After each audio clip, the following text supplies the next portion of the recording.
You are listening to the Tuesday Review on 98.9 Northwest FM. I am Nathan, as always, joined by Callum and James in the studio. How you going, guys? Not bad. Good, how are you? Good. We are back. We're back back in the studio again. after what, like 2-3 weeks? Yeah, two-week lockdown. 2-week lockdown. lockdown. Yeah. Luckily we're all safe Yes. here in the studio. It is a little dangerous out there in the wild. Yeah, be careful, everyone. Be careful. Stay safe. Yep. We are to check in.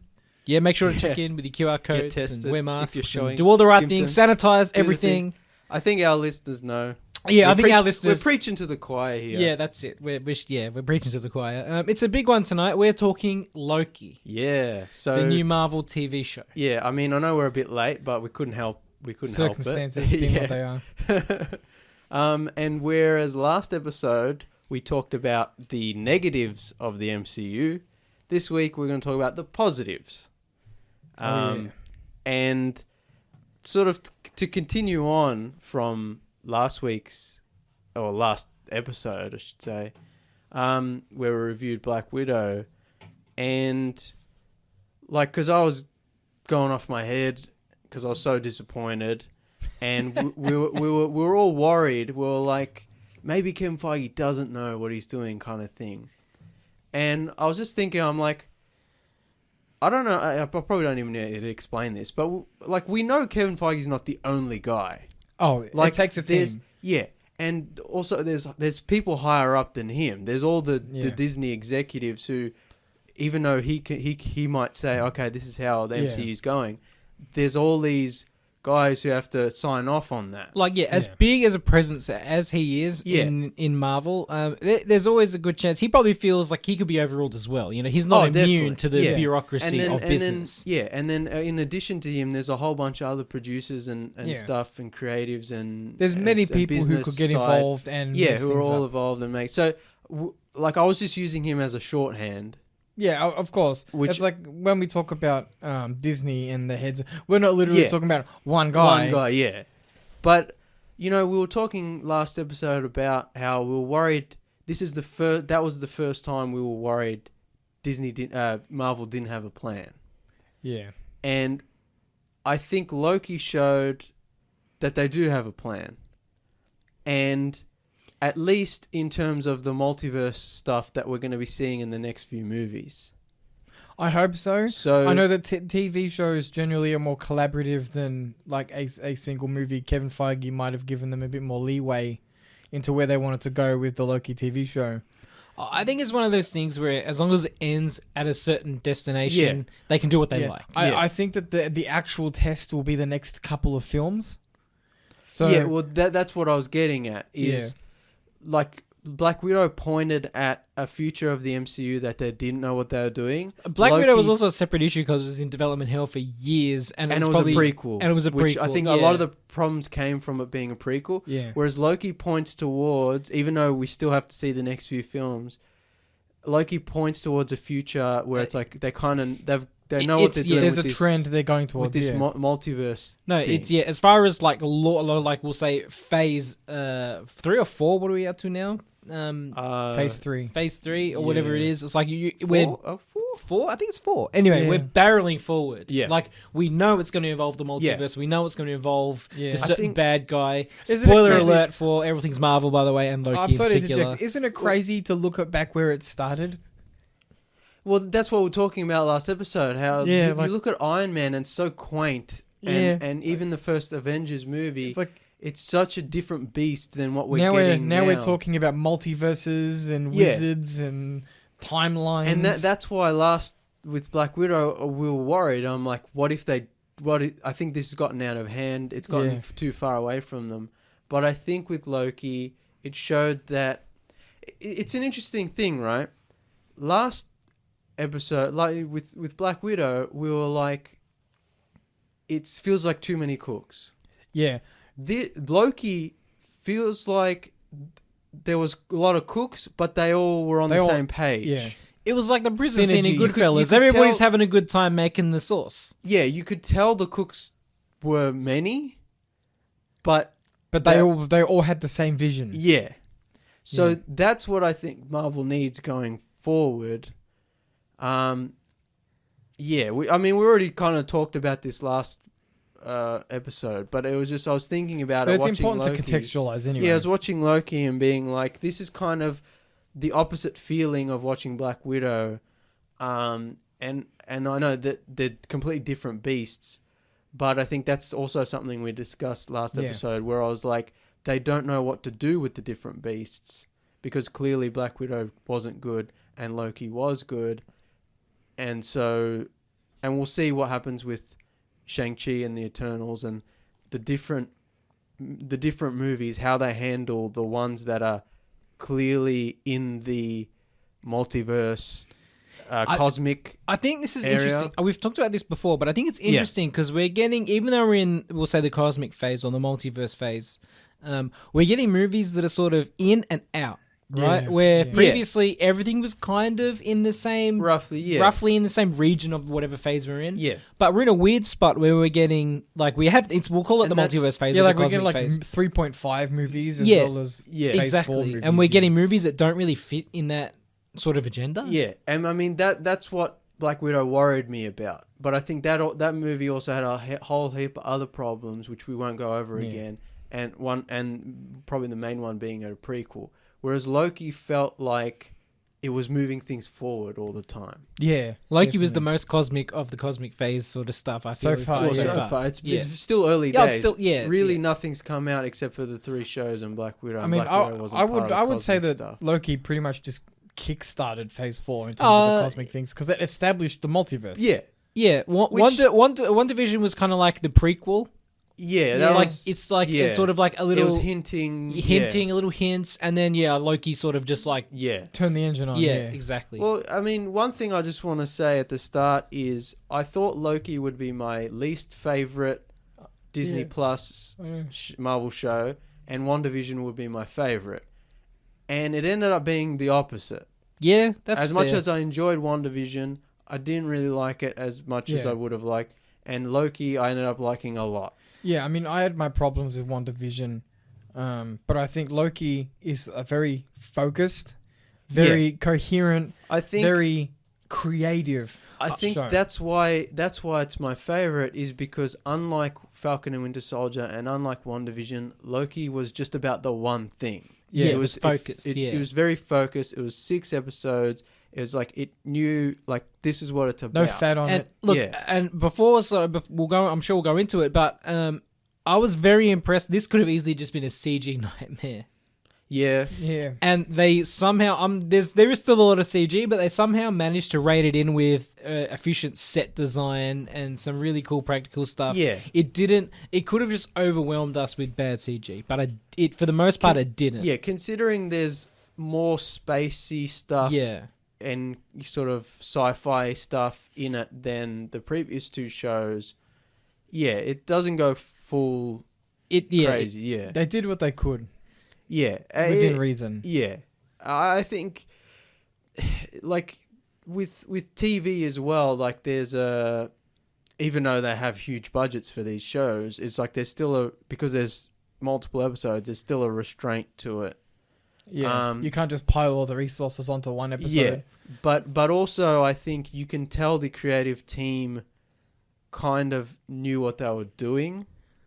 Yeah, they worked really hard. Like you mentioned, we all watched the behind the scenes. Did you end up getting around to it? No, Callum didn't watch it. I watched it. James watched it. And they go into it how about they wanted to build as much as they possibly could. But I'm sure everybody says that. They always, but see, that's the thing with movies is how many times have we had a creative team go, oh, we're using practical effects, and then you watch the movie and it's just CGI nonsense. However, mad respect for them doing their best to build that town. Yeah. And that goes a long way, to make it feel real. Yeah. And I respect the fact that quite a lot of the practical sets, they felt good. Yeah, I like the look of the TV, that whole retro futuristic thing. The costumes are really nice on the show. And Owen Wilson is tight. Oh man, he's the best part of the show. He is. And he's one of those actors who you wouldn't generally think he would do a Marvel franchise property. Actually, I know you already said spoilers, but I want to mark it here. Full spoilers for Loki and all the other MCU, but especially Loki if you haven't seen it. In episode 4 or 5, I can't remember, where they're in the timekeeper's chamber and they find out the timekeepers are fake, and then Loki gets stabbed in the back. I was like, if he's really dead, the people making this show have huge balls. I know. And I wouldn't be mad because you've got Sylvie, who is technically Loki, and so the show can still be called Loki, and Mobius, although they killed off Mobius at that point. Yeah. So I guess in my head, I was kind of like, all right, you've lost Loki and Mobius. Yeah. But I was like, I would watch just a Mobius show. And how good would it be if they continued Loki in the MCU with Richard E. Sylvie. Grant? Oh. Can you imagine that? Just in the next movies, it's like Loki will be placed by, like old timey things, like so and so will now be played by this actor. Take my money, please. Like, because this is the thing, right? I really like Tom Hiddleston as Loki. I mean, everyone does, but it was nice to see some alternate. Takes. Like over the course of him being in the MCU, is like he was good, he was bad, then he was good. He was bad, it was kind of like He flip-flopped, yeah. He flip-flopped, and then eventually he became a sort of anti-hero, and then he quote-unquote sacrificed himself. Yeah. Or Thanos killed him, and he finally did a good thing. Yeah.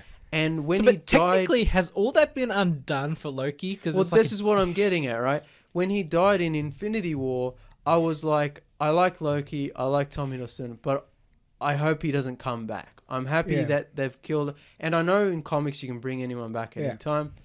And I know with the snap, there was the whole thing of course they're going to bring those people back. But I'm like, I hope Loki is dead. So that at least one death has some sort of weight and meaning. And also so they don't keep playing the same card of...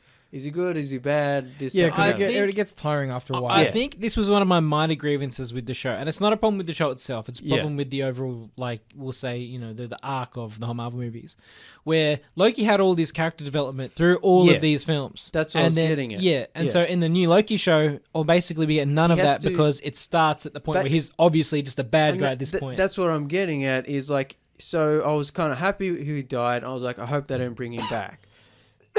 And then in Endgame, you see him with the Tesseract, and he, it's like, and then they're like, we're doing a Loki show, and that's why I thought it was going to be my least favorite, because I'm like, it's just going to be a fun kind of adventure, him on wacky adventures through space time.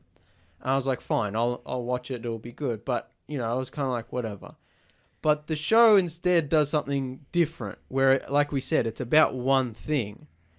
And it puts it in the context of the TVA, and it puts it in the sort of... The Time Variant Authority. Yeah, and it puts it in the sort of mystery... There's a mystery that they need to solve. It's like a detective thing with Mobius and Loki. And it's like it changed it to something that I didn't think it was going to be. Yeah. But like Nathan was saying... The Loki who had all this development and became sort of good... Is not the Loki we see in the show. Is not the Loki... Or he's not supposed to be. Yeah, the Loki we see in the show is the one who tried to take over New York a few minutes before the events of Loki. That's the only issue I have, is they made him too goody two-shoes. But that's the thing, is they had to speed run his character development in 1 or 2 episodes. He had to be... He had to be a massive prick to Mobius, but then once he realized he was powerless, and then he saw the montage of the MCU I think that was where they were like, quick, we need to we need to sort of speed up this character development, show him a montage of all these important moments. They had to turn evil Loki, who was trying to take over the planet and pull the guy's eye out a few minutes before and speed run him and get him to the point he's at when he's killed in Infinity War in 1 episode. And they do it fine. It's fine. I understand. You know, obviously when the character dies in Infinity War, it's you only have a few options available to you. It's but they do it well enough where it's not a huge deal. Suspension of disbelief, fine. Yeah. But yeah, I mean, Tom Hiddleston's great, and it's good to see him again. Yeah. So so generally speaking, the plot to Loki is essentially he escapes with the Tesseract. The Tesseract, and then he gets arrested by the TVA. Yeah.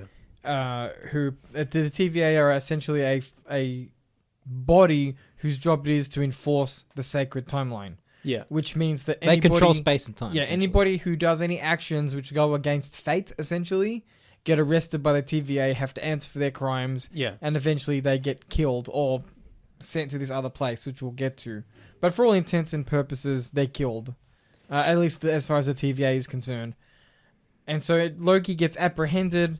He ends up working with Owen Wilson's character, Mobius. Yeah. And the big mystery, at least for the first half of the show, is to use Loki's abilities to track down the Loki who's killing TVA agents. Yeah. And so essentially... There's a variant Loki who escaped from the TVA and has been going around like killing agents and stealing time bombs. Yeah.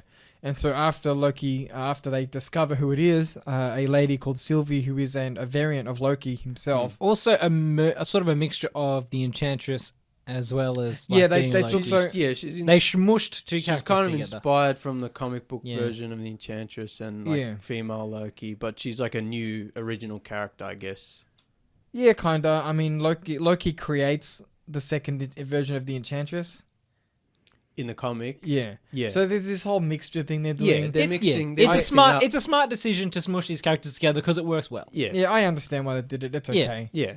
And essentially, the second half of the show has a slightly different plot where him and Sylvie, Tom Hiddleston's Loki, I should say, Thelma and Louise in space. Yeah, they have to essentially track down the mystery of who controls the TVA, and then. For different reasons. Well, Sylvie wants to destroy the TVA. And Loki secretly wants to control it, I guess. Because he's still sort of in the dictator mode at that point. And so through their travels, they discover clues and unravel a plot, basically. And Loki falls in love with himself. Which is narcissistic, yeah. I didn't think I was gonna like that whole kind of subplot. Yeah. And then I was just reading and someone was like, but he's falling in love with himself and he's arrogant, it's perfect. Yeah. I'm like, it is perfect. Yeah. Wow. I mean, all the Owen Wilson wells.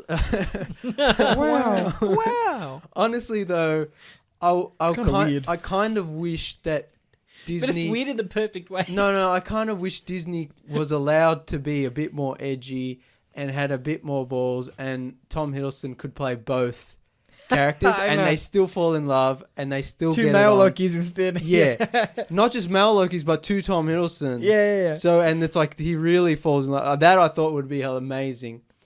But yeah, even if it was another male Loki, because they confirm he's bisexual.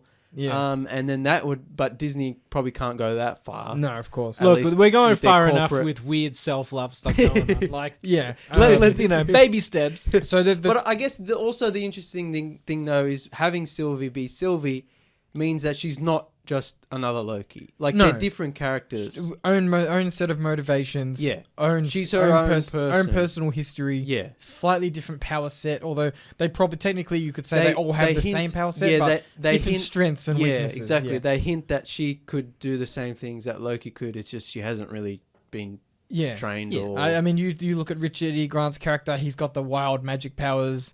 Yeah. You have like the one with the sword or whatever. Yeah. And you've got the alligator who I'm sure has his own set of powers. The most powerful. Yeah. Anyway, so the two Lokis have to discover who's behind the TVA, and they get killed. And then what happens is they get sent to the void. The void. Yeah.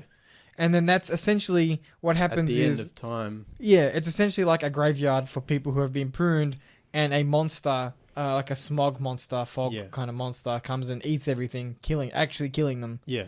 And so the trick is to get behind the monster, which I can't remember. His name. Alioth? Alioth, yeah. Yeah. And behind that is who really controls the TVA. Yeah. Which Callum wants to talk about. Yeah, well, we'll get there. Should we leave it a little bit longer? Yeah, we'll get there. Don't worry, we'll get there. So essentially what we thought was going to be this kind of wacky Tom Hiddleston presents this science fiction kind of episode of the week turns into what was essentially a pretty good movie. Kind of it broken was up more into tight. chunks. It had a more. It was still a TV show. Had a bit like a more like a defined goal. It was very cinematic in its storytelling. Yeah, it could have been like all the Disney Plus shows could have just been movies. Honestly, apart from WandaVision, they would have had to do a bit more restructuring. We talked about WandaVision where it was like the gimmick of the TV show only lasted like 3 or 4 episodes anyway, and after that it was like, well, it didn't really amount to much anyway. They were only like half an hour episodes, weren't they? WandaVision? The first few, yeah. I think they got longer as they went along. Yeah, as you can see though, the structure of this story, it's very focused. So the first half of the season is like uncovering the TVA, if you will. And then the second half is the real who's like the puppet master behind the strings. Also, what's good about it being a show and what's good about the show is like it's just almost all world building and character building. Yeah. Like the action is like just kind of there. And Owen Wilson's mustache. And it's glorious.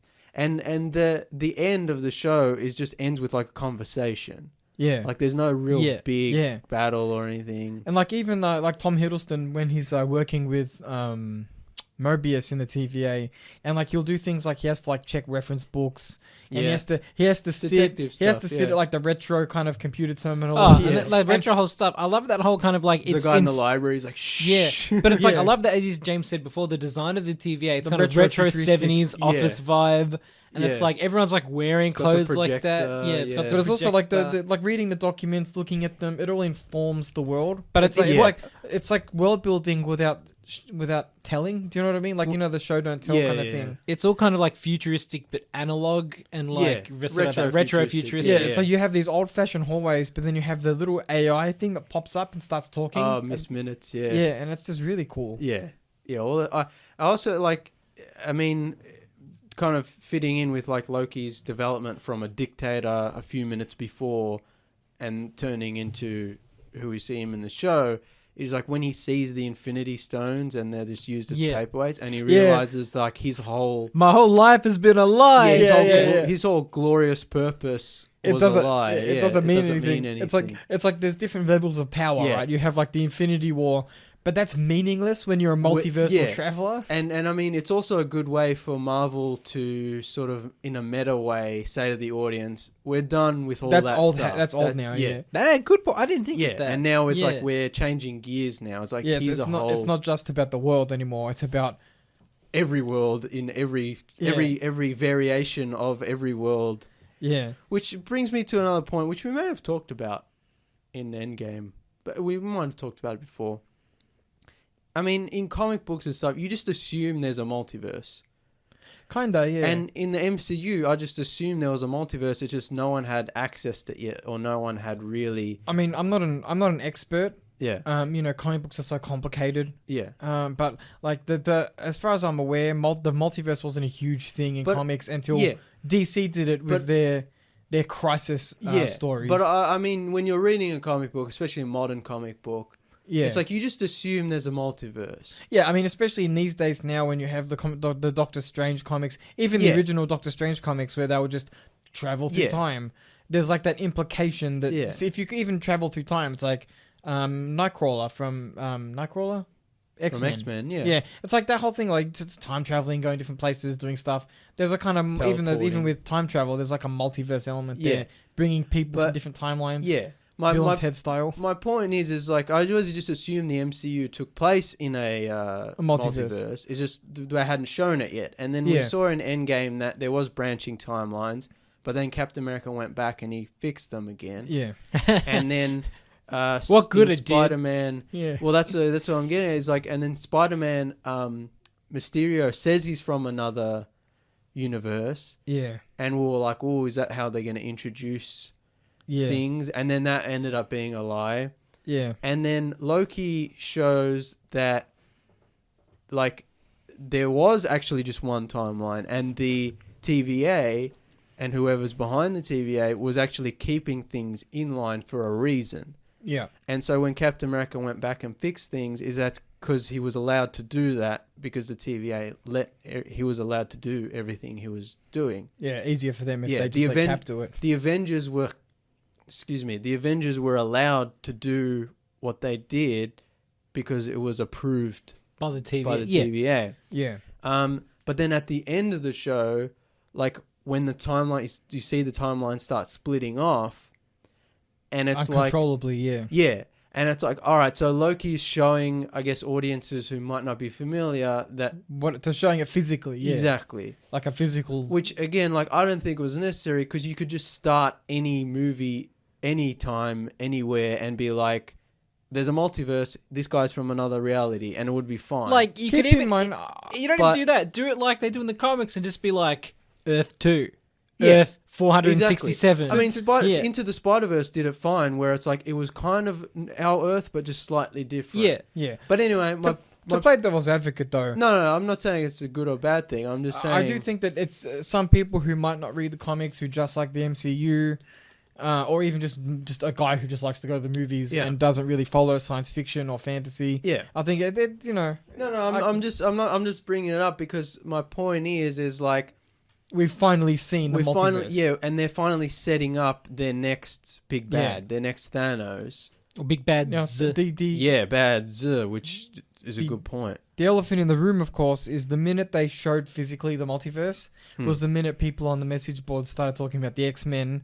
They started talking about... Marvel knows this was going to... They would have started talking about come up. The relentless rumors continued about the next Spider-Man movie involving Tobey Maguire and Andrew Garfield. Yeah. And then there's been people saying no, but then there's also been winks. Yeah. You know what I mean? So Tobey Maguire hasn't been exactly subtle about it. Yeah, like people have talking to me in public, and he's been like, "Wink, wink. I can't say anything because of my NDA. Wink, wink." Yeah, I know. So it's now that the multiverse, like we knew it existed, but now that it is visibly exists, it's interesting. We already knew this was coming. Yeah, it's just I didn't know before the show came out. I didn't know that they were going to actually show that the multiverse wasn't a thing until the events in the last episode. Yeah, kind of thing.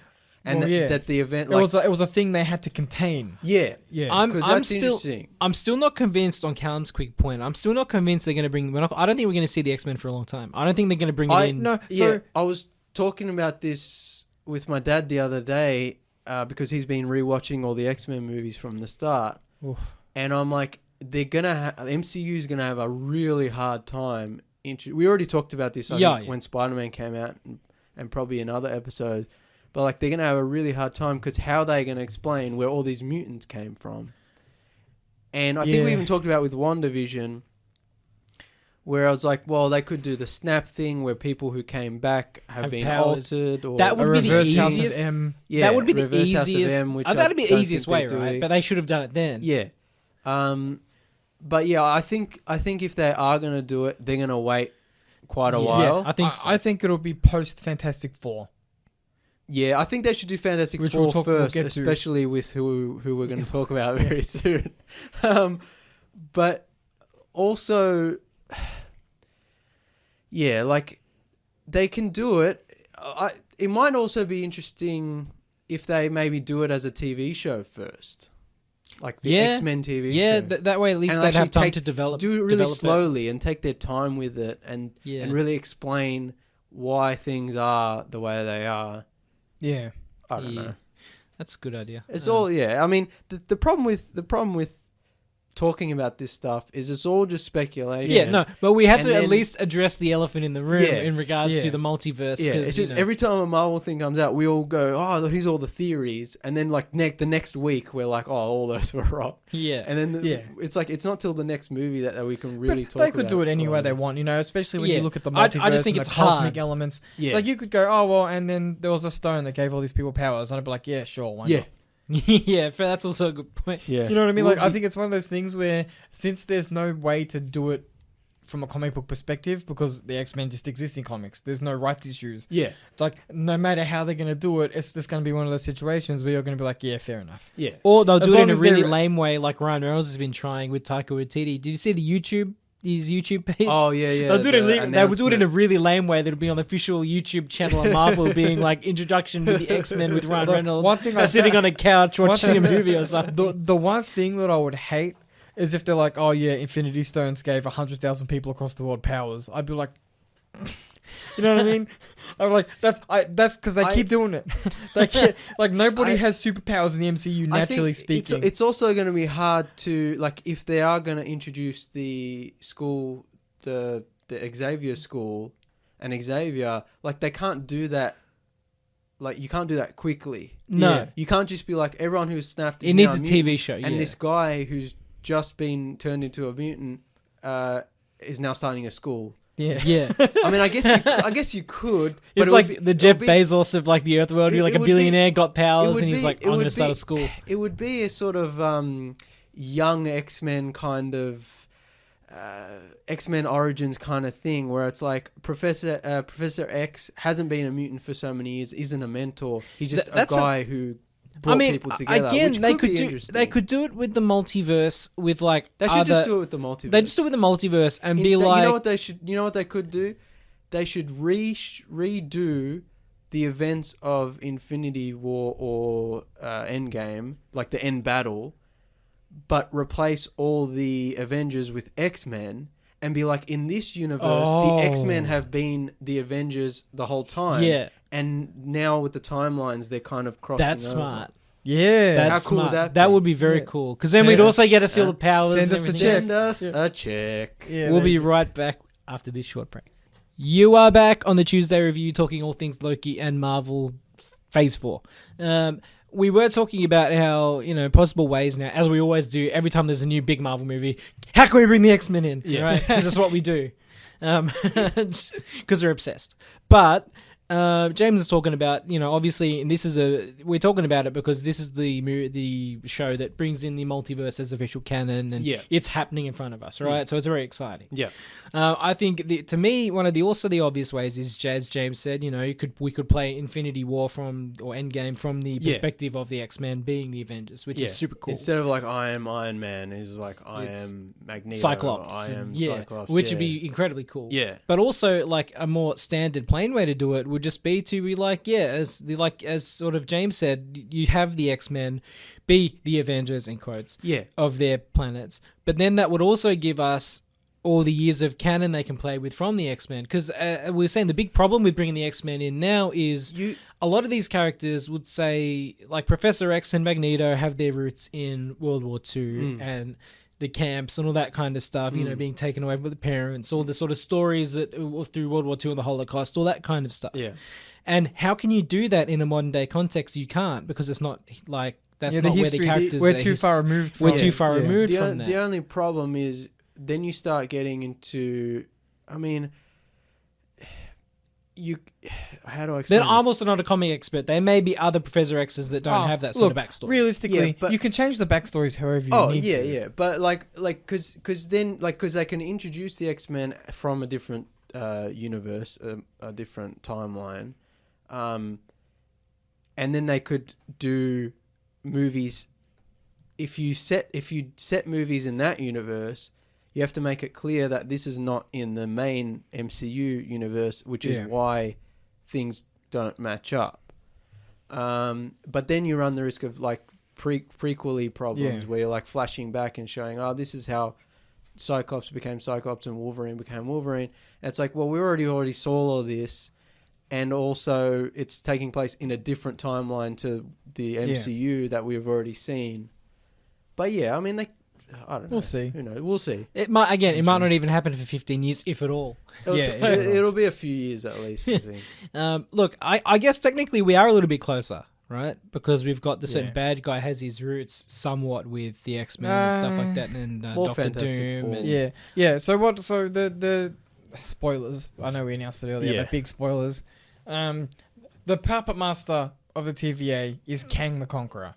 Yeah. Now, he argues he's not Kang the Conqueror. He's been called Kang the Conqueror. He's not an evil. He's he who remains. He's a version of Kang. Yeah. Now, I will say, let's not. It's just Kang. We're just going to call him Kang the Conqueror because that's who he is. He might want to be a good guy. Well, no. We call him Kang for shorthand. Yeah, Kang. But we'll talk about the Conqueror aspect. Yeah. Well, that's true. I'm being unkind. Yeah. So essentially, in the Fantastic Four, one of the big bad guy of the Fantastic Four, and at some level the comics universe as a whole, is Doctor Doom. Yeah. One of Doctor Doom's big descendants is Kang. Kang is a scientist from the 31st century. Yeah. He's like Doctor Doom if Doctor Doom was like a cosmic multiversal traveler. Yeah. Who may be a descendant of Doctor Doom, but may also be a descendant of Reed Richards. I know in the comics, the ones I've seen, he refers to himself primarily as a relative of Doctor Doom. Yeah. Now, what makes Kang different is he's like, Doctor Doom is interested in controlling his country and Earth. Yeah. Kang wants to control existence as a concept. Yeah. If that makes sense. Every possible Every universe. multiverse, kind of every timeline, what have you. He's like Doctor Doom on crack. Yeah. And he wears this cool mask. Yeah. And his colors are like kind of like purpley and blue. Purple, yeah. Green. And anyway, he's like a genius. But the interesting aspect to Kang is that because he's smart and every version of Kang is smart, they all know about the multiverse. So there's like... They're all trying to conquer. Yeah, but they all know about each other. Yeah. So there's a council of Kangs. Yeah. So the interesting thing about this, especially in the comics, is they all work together to help achieve the common Kang goal. Yeah. But they're all, of course, Working because they're Kang, they're all working against each other behind the scenes. Yeah. And like the Kang is the perfect entrance, the Kang character is the perfect entrance to the multiverse for people who don't really know about it. Yeah. Because there's all different types of Kangs. They come in all different shapes and sizes. Yeah. All different personality types. But they're all villains. They all want the same goal. He's gone by many different names and personas. Yeah. So I think that's what's really interesting about the reveal at the end of Loki. And we all knew, deep down, we all knew it was going to be Kang. Oh yeah, everyone knew. Yeah, how could it not be Kang? Yeah, but it's like the reveal is like, you get to that castle at the end of time. Yeah, and as soon as you saw the castle at the end of episode 5, I believe, it was like, well, who lives in a castle? Yeah. Doctor Doom. Yeah. Who's related to Doctor Doom? Kang. At least that was my logic was, of course he'd live in a castle. But it's like, and then it's like the doors open and it's like, he's just like a weird kooky guy. To be fair, you'd also be weird and kooky. But that's what I'm getting at. It's because he's been alone by himself at the end of like thousands time of years or whatever. For God knows how long, kind of playing how do you quantify master. time at the end of time? Yeah, exactly. Like, how long's he been there? He's been there a day, or has he been there for a million billion years? Yeah. But it's like, that's the thing. He's like, Jonathan Majors, who was cast as Kang, is playing this guy, and he's being really quirky and weird, and it's so out of character for Kang. Yeah. No, but that's what's going to be really interesting. Exactly. Right? But it makes sense for this version, because he's insane. Reigns, because this version specifically says to Loki and Sylvie, the others are not like me. I'm the good one. Yeah. If you want the worst ones, then you can kill me and do whatever you want with the timeline. I'm the one keeping it in I was line. initially salty when I saw it, and then I'm like, they're doing an Iron Man on me again. I was like, how am I supposed to keep dealing with this? But then eventually, I came around to it. I did. You realize what they're doing. No, he explicitly says, there are others like me. Yeah. They are not nice. Yeah. We didn't get to see the mask, which was the only thing I wanted. So that's a shame. But I think. We will see it eventually. Here's my thing, right? This is what I like about the ending, is like he throws, if you're a fan of Kang or if you know him from the comics, he throws you off because he's this weird, quirky guy wearing sandals and a robe, and he's like, he's not very Kang-esque. And then he starts explaining the Council of Kangs, or at least the multiverse version of Kang with his little hologram thing. I'm like, okay, and they started to get me on their side. And then he's like, look, I've been keeping the TVA running and pruning all the timelines. Yeah, so Kangs don't come out of the woodwork. He's like, because there are versions of me that are so horrible. I just love the mental image of like Kangs kind of like biting at chomping at the bit to kind of get into the multiverse to like burn it all down. And so you've got that one Kang whose sole job it is to stop himself from destroying the multiverse. And that's what, and then so He Who Remains is an interesting character, because it's like he's the one trying to hold things together, and he's like, you can kill me, but then you're gonna have to deal with me. Yeah, because he's the only one smart enough to stop what's coming. Yeah, and then when Sylvie stabs him and he says something like "see you soon," it's like, oh my god. And then Loki goes back to the TVA, and it's not the TVA. Yeah, and you you see the statue. You see the giant statue of, and that's when you like reveal that that's who Kang the Conqueror. Yeah, the guy was He Who Remains. He Who Remains was the quote-unquote best version, the nicest version of Kang. Yeah. The version we're going to get now, Is or the versions, villain. is the real, like the dictator, the real over-the-top villain, evil genocidal maniac. And that's what I'm excited about. But this might be getting my hopes up, but if they are doing this multiverse thing, I think it will be really, really interesting if Jonathan Majors plays a different version of Kang in each of the movies. I hope so. Leading up to That'd be cool. the reveal of the one big bad Kang the Conqueror. Well, do you remember when they did the leading up to Infinity Endgame? Infinity War? Yeah, Infinity War. The which one was the first one? Endgame? Infinity War. Yeah, and you get in the stingers, and each time they'd be picking up a new stone or Fine, whatever. I'll do it myself. Yeah. Yeah. I hope it's something like that, where each time you get to see a slightly different Kang. But that's what I'm hoping that they give the. I know a lot of the audience are teens or younger people, but I'm hoping they give the audience credit enough to connect the dots themselves. Yeah, to where it's like every time a Kang is introduced, Jonathan Majors can play like they're different, maybe different costume, slightly different personality, maybe slightly different goal. Yeah, but it's always him. And then eventually... They could also do different sort of stuff with the makeup, right? You could have Kang's... Jonathan Majors. But you could have Kang without an eye, Kang with some battle scars. Kang with a mask. Yeah. I hope Kang with a mask is like the big bad guy. And I hope the main one, Kang the Conqueror, has the weird blue mask. Because I think that's really cool. Yeah, and iconic looking. I know they'll do something where he might have it on for 1 second and then take it off and then he won't everywhere I'm going to get annoyed. Yeah. They're going to do something dumb. Yeah. It's going to be like Taskmaster. I'm going to be like, turns out Kang was a robot all along. A robot army. Yeah, created by Dr. Doom. I would say I like actually. I like it's the all whole. Doombots. I like the show's whole kind of I guess forgive the pun, variations on a theme, right? Yeah. Where like you've got sort of like Kang's looking at Sylvie and Loki, and he's just like, I know what you're all about. I also have difficult feelings about myself, right? Because like Kang probably he's 1,000 steps ahead of what they're doing. That's and true. It's like you got Loki and Sylvie, or Loki and Loki. Like the whole show is just about battling yourself essentially. Yeah, self-acceptance. Self-acceptance and kind of self-defense is the wrong word, but like you got like Kang who like he knows all the other variants evil. He's trying his best. That's his life's goal, universe goal, to stop himself. Yeah. From doing the bad thing, right? Yeah. And you've got Loki in one aspect is at the end, he's trying to stop Sylvie from doing the bad thing. Yeah. So it's like you've sort of... It's interesting. It's self-love, but it's also trying to do the right thing outside of your better nature. Yeah, it's interesting because the Loki we outside see... Of your not better nature, you know. Yeah, you know what I mean. Like, with like we said, the Loki we see was super evil like a few minutes before the start of the show. And he has to get to the point where he is in the finale, where he's begging Sylvie to trust him. And what's interesting is, this is the first time in all the movies where he's telling the truth. That's only because it's to himself.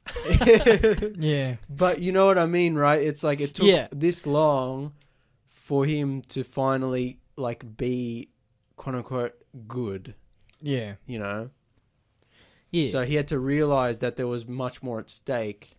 Yeah. I think Disney did good work with this show. Marvel did good work with this show because it can be a lot deep. Like obviously it's a good watch at a surface level, but there's a lot of there's layers. There's layers and there's dense. stuff that you can really dig into. Especially if you want to explore the comic book side of things and the deeper lore. Yeah, exactly. Like this show is it's accessible enough for beginners, and it's also can give you things to think about. It can be rewarding for people who want to look through the lore as well.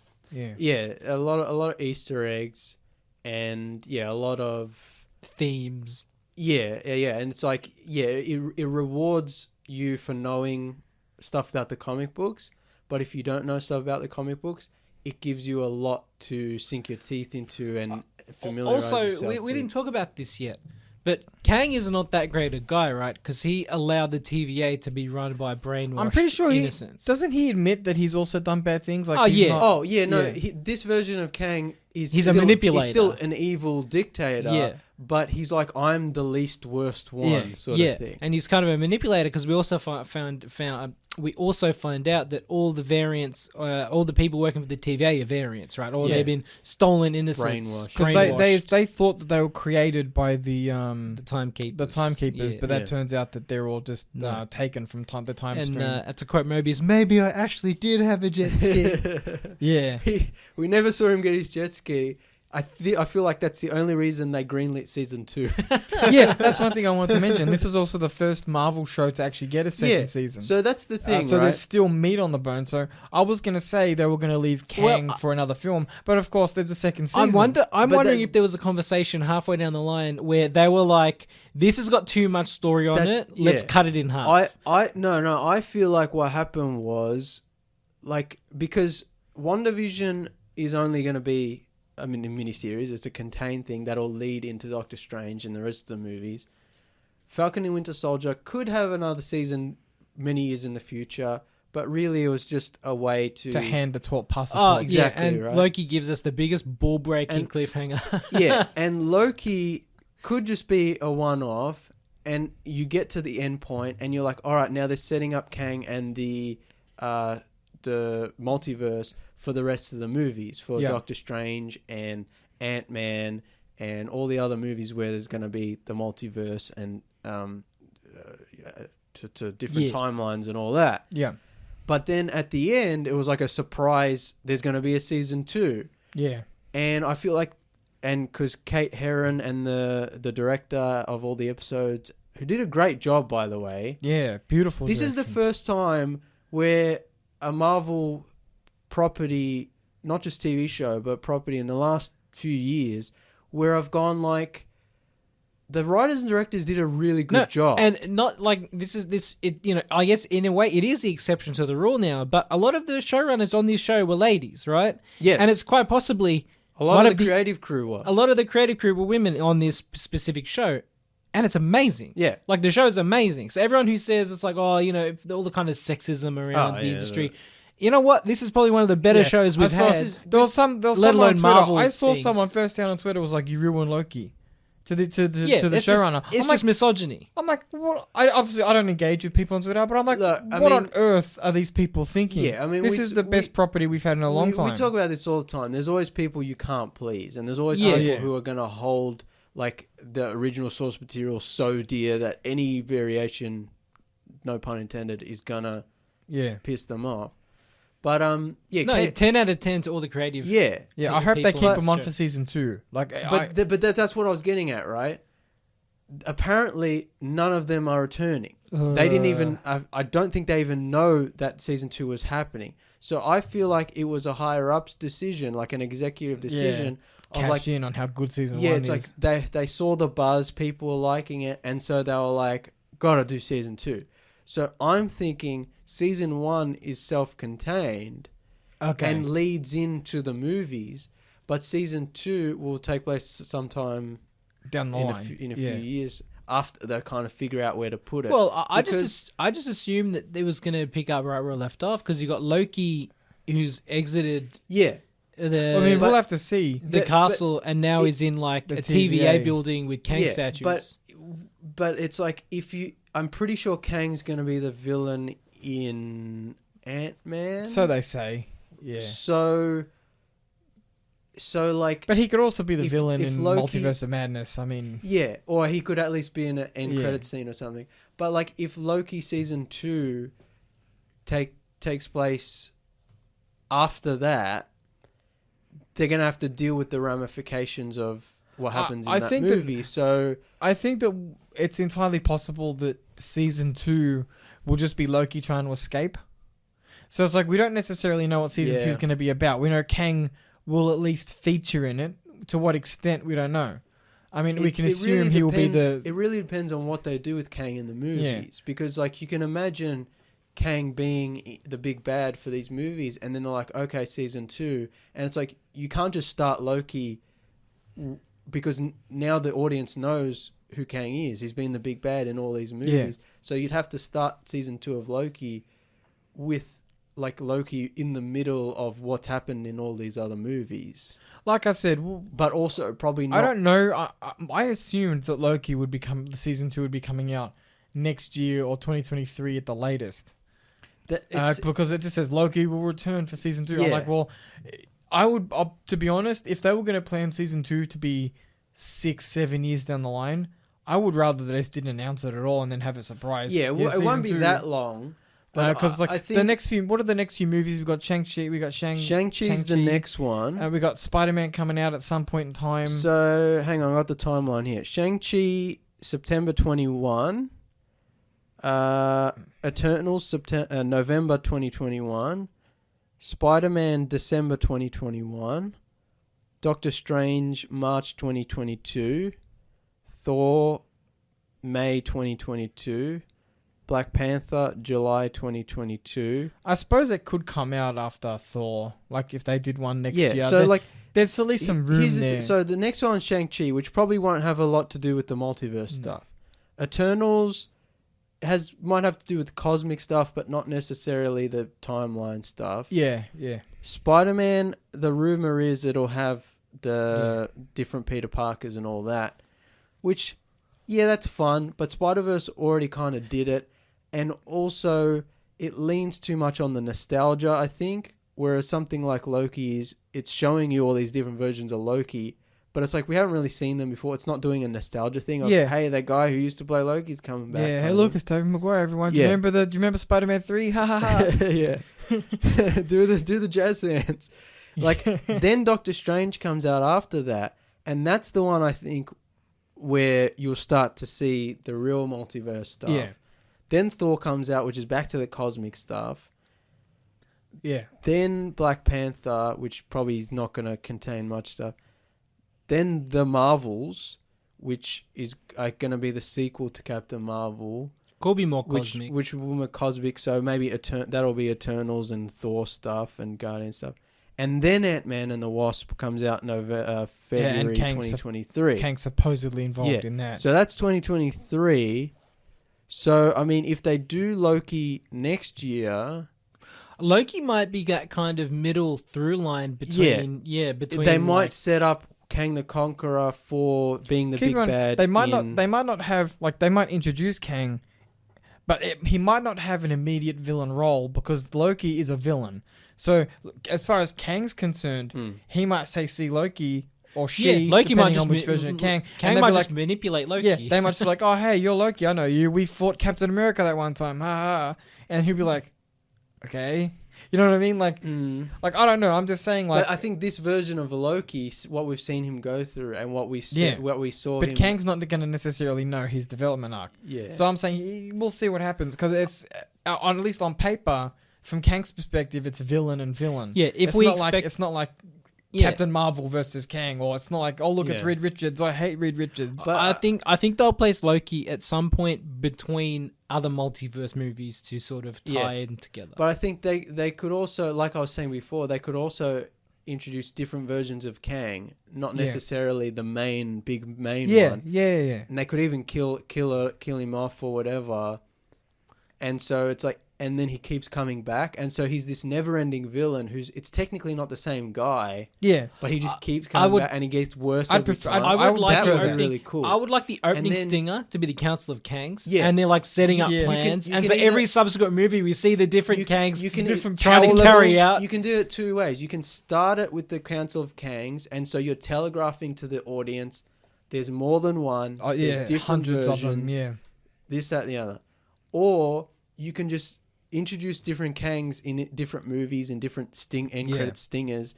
The audience has no idea what's going on, especially people who are not familiar with comics. And then in Quantumania, Ant-Man or whatever, you introduce the Council of Kangs and you see them all there and you're like, oh, that's where they're coming from. It'd be cool if they have the same outfit or a similar outfit, but like a number. You know what I mean? That's very like 60s Batman, you know. That's a bit much. But yeah, like it would be they should all look different. Well, especially if they like each Kang thinks they are the Kang, right? So it's like they don't want to be all kind of uniform. Yeah. And like Jonathan Majors should play the most of them. Yeah. There should be like maybe a female one or like a slightly different version looking one, maybe different. I'd do it like they did in Loki. Have like, you know, there was a couple of Tom Hiddlestons, and then you got like keep a variety. But I mean, Jonathan Majors should play at least half. A sloth in the Kang outfit. Wouldn't that be hilarious? That'd be great. Have some like giant sort of gorilla guy, and have like Kong the Conqueror. No. Too much of a cheesy joke. You're like, because we got alligator, we got like all the different sort of animals. Like, oh man. They could do anything. I think the sky's the limit when it comes to variants. It's like I said before. The problem we have is like all we can do is speculate and Kang nerd Kong. out and theorize, and it's like the only thing we can be certain of is that I'm pretty sure they've announced Fantastic Four, haven't they? Or at least intention to. I think they said they intend to make it, but this is a very clear through line from introducing Kang to the MCU. I think so. That's one thing. It also because they could also tie Reed Richards into the whole Kang thing. Yeah, because Kang is such an important Fantastic Four villain, and Fantastic Four is such a big part of the Marvel universe. You wouldn't know it by the MCU. But that's what I'm saying is at this point it's so late in the game that for them to introduce Fantastic Four, they'd have to do a really good job. And then if they're setting this up as their kind of, they're going to do another Endgame in 10 years with Kang instead of Thanos, and Fantastic Four is a big part in defeating him. I feel like if you're going to do that, you have to start introducing Fantastic Four now. Otherwise, you end up with a Captain Marvel situation. Exactly. Where you're just like, Reed Richards rocks up right at the end. They're not alone. He's a team of scientists. I don't know when the Fantastic movie's coming out. Is it before, or do we have any information? No, there's nothing. I think a good entry point for the Fantastic Four would possibly be the Ant-Man movie, right? Because it's both science-related sort of we're stuck in a quantum bubble. Who do we know? I'll get Reed Richards on the phone. No, not even that. Maybe they did name drop in WandaVision. They name dropped a quantum physicist or something. Not a quantum physicist. A astrophysicist or something. Yeah, and everyone was like, "Oh my god!" Everyone was like, "Reed Richards," and then they never kind of picked that up. I reckon they could possibly. So he could be. He could they be could bring around. it into Ant-Man, being like, "Oh, Ant-Man busted his suit. I heard about this guy that might be able to help you." When in one of the movies, when someone buys the Avengers Tower from Tony Stark, and I don't think it was ever revealed who that was, and everyone was like, Fantastic Four. Yeah, I don't know. So maybe I'm wrong. Maybe they did. There might be little breadcrumbs. Yeah. I'll laugh if the breadcrumbs have been delayed for like the last 10 years, but because rights issues, they have to be really subtle about it.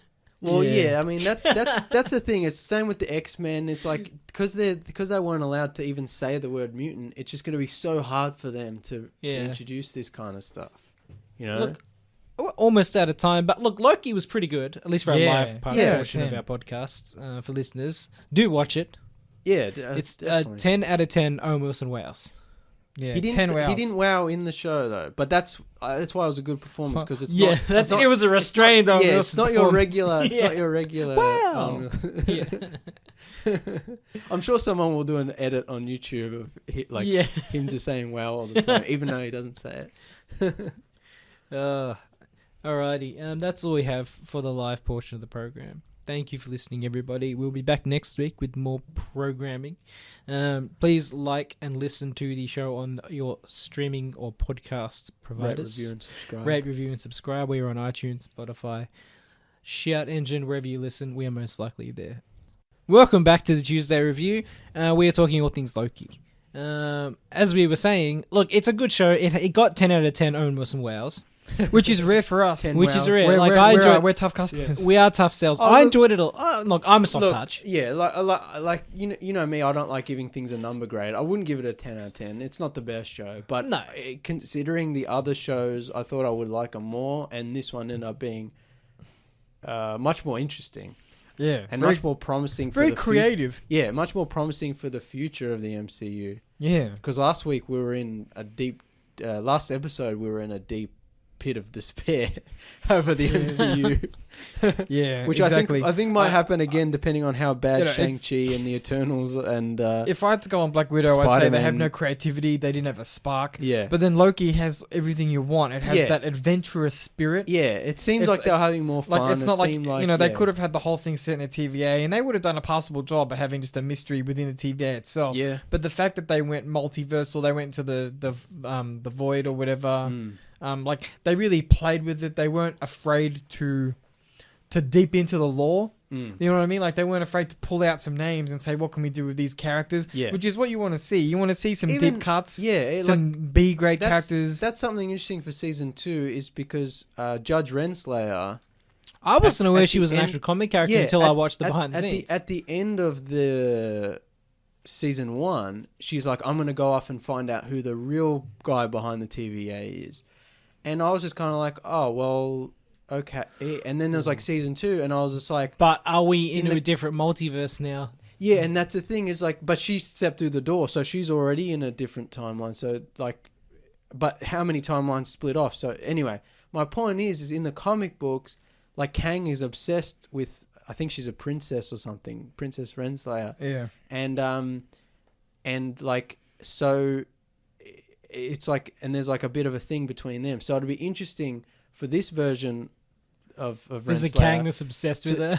Well, no, for her to be going after Kang and finding him and them starting a little thing, you know? That's interesting. Because I'm like, that's an interesting idea. They could do a lot of things. Like, season 2, because like I said, not sure how season 2 is going to go, especially if the movies are going to continue on with this Kang thing. But yeah, that'll be an interesting thing. Yeah. Especially because Mobius doesn't remember Loki when he gets back, like the timeline's been completely changed. So there's a lot they can play with. And I think at the end of the day, like we're speculating about, oh, wouldn't it be cool if Kang was the bad guy in all the movies, but it's a slightly different version. I think they'll just do a Thanos where Kang will show up right at the end of the credits. And like each individual movie will have his own villain who gets defeated at the end, and there'll be a Kang scene at the end. There'll be a Kang or a reference to something, and then it's not till Quantumania where Kang will present himself, or at least a version of Kang or the Council or something. But we'll see. I don't know. It's all speculation, and we should probably shut up because next week they'll announce something that completely destroys all of our ideas and theories. To issue a correction, it seems, after doing some quick research, it seems that Kang's heritage is kind of convoluted. He's listed as both a descendant of Reed Richards and Doctor Doom. Yeah, see, that's what I was saying. So it's kind of confusing because whenever I read the comics that I read, which granted were older comics, I haven't read the more modern comics where they might have kind of retconned that. But even in the more modern ones, he's very closely connected to Doctor Doom. Like he's always associated with Doctor Doom. And in like the 70s and 80s comics that I love so much, he's always been like, oh, you know, Doom, I'm related to Doom. Yeah. But it turns out that there is a connection to Reed Richards as well. Yeah. Which, and again, there's so many comics, I might have missed it. Yeah, it's comic. I mean, but he's connected to both apparently. Yeah. But also, considering there's so many different versions of him and so many different timelines... It's possible there's Kangs who would focus on the Richards connection, Kangs who would focus on the Doom connection, and so on. Yeah, and it could be any number of things. But yeah, so that's interesting. Just a correction if...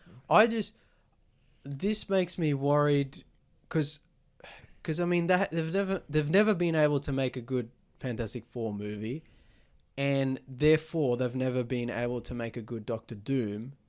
Yeah. And... more so than screwing up Fantastic Four, like the main four characters, I'm more afraid of them screwing up Doctor Doom. Yeah, especially because he's such an iconic character. Yeah. His personality is so over big, the top. Yeah, dramatic.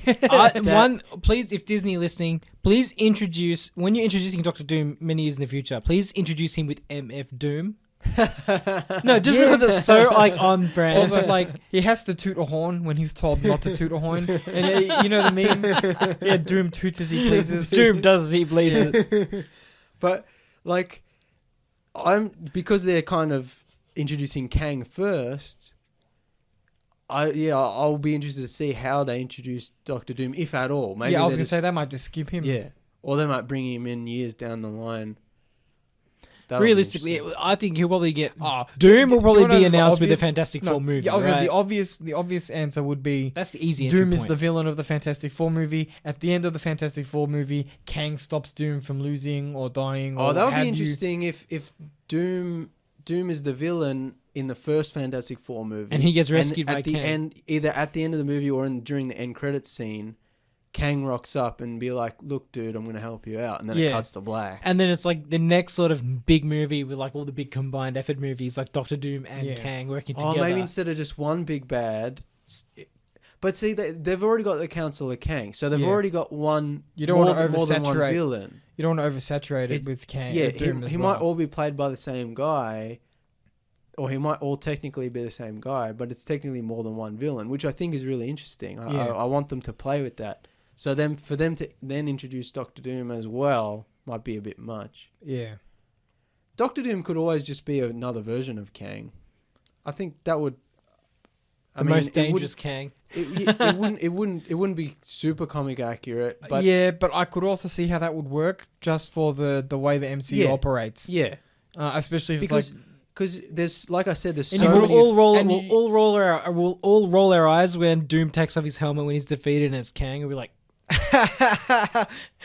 yeah. I'd love that. Be like, you don't even have to have him, but you just have Kang say, "I inherited this." You know what I mean? It's like the big Kang controlling the scenes. Yeah. Where's the Doom outfit? Yeah. But it's actually, that would also be interesting too. Is you see Kang first, you see him get defeated in 10 years from now at the end of this phase, or the end of. Or Kang gets defeated, and in then, one final Hail Mary, he goes back in time to the only person he knows who'll be his ally. Exactly. His descendant, Doctor Doom. Yeah, right. You know what I mean? Like Doom, come with me into the future. Yeah, either something like that, or they kind of do it backwards. They show Kang, going through the movies, being the big bad villain. Yeah.